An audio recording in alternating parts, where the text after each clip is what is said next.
What would it be like to live more peacefully without the constant weight of worries? What would it be like to find inner peace, even in the midst of the chaos of everyday life? And what would it be like not having to worry about others, especially those who usually harm you?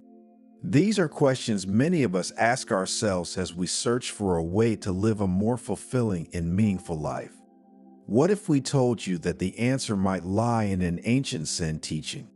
Stay until the end, and you will discover the 7 reasons why you should learn to shut up and act like you have nothing to lose. But before continuing, subscribe to the channel and turn on notifications to stay informed when we publish new content for your spiritual growth. The sun slowly rose behind the mountains, painting the sky with shades of pink and orange. A light morning breeze caressed the leaves of the trees, creating a sweet rustling sound that mingled with the singing of the birds.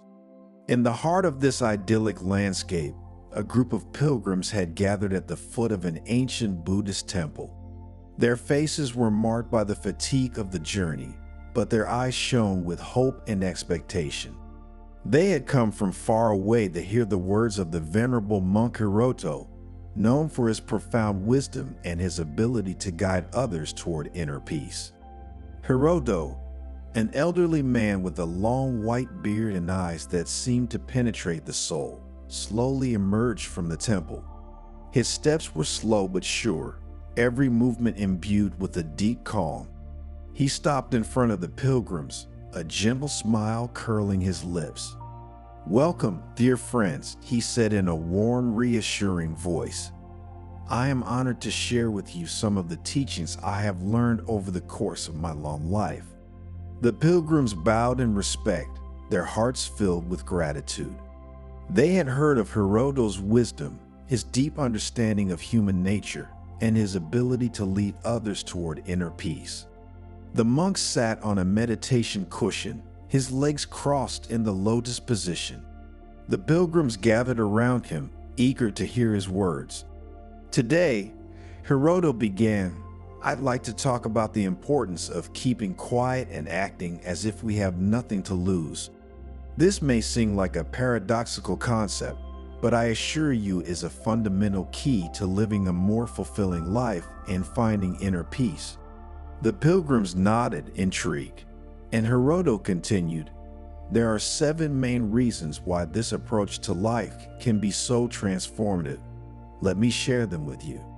"The first reason," said the Zen master, "is that being silent allows us to silence the internal noise that often distracts us and prevents us from hearing our true voice." Hiroto closed his eyes for a moment, as if to demonstrate the importance of practice. "Imagine a warrior on the battlefield," he continued. "His enemy is not only the opponent in front of him, but also the chaos and fear swirling within him. If the warrior lets himself be overwhelmed by these emotions, he will lose concentration in the battle. But if he learns to calm his mind, to find inner silence, he will be able to see the enemy clearly and act with precision and determination." A young pilgrim raised his hand. "Master," he asked, "how can we learn to silence the noise within?" Hiroto smiled. "Meditation is a powerful tool," he replied.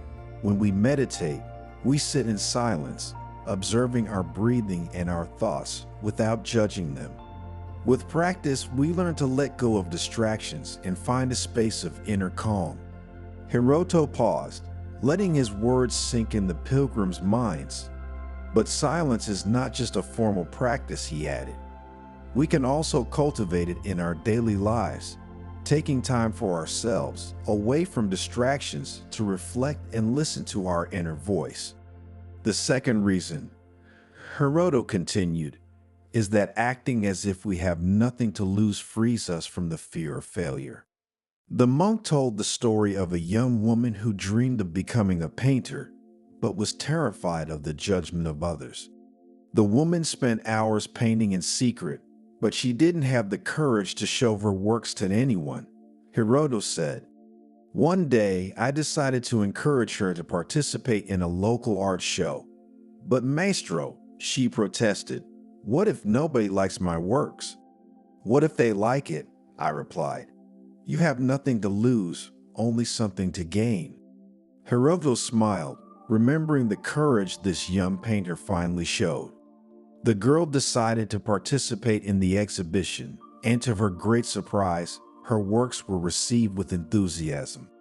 From that day on, he was no longer afraid to show his art to the world. He had learned that acting without fear could open doors he had never imagined. The third reason, Hiroto said, is that this approach helps us cultivate resilience. Hiroto told the parable of the bamboo, a plant that takes years to develop deep roots before emerging from the ground and growing rapidly toward the sky. Bamboo teaches us that true strength lies not in speed or ease, but in the ability to withstand adversity and thrive even under the most difficult conditions. Hiroto explained, when we act as if we have nothing to lose, we develop this same resilience.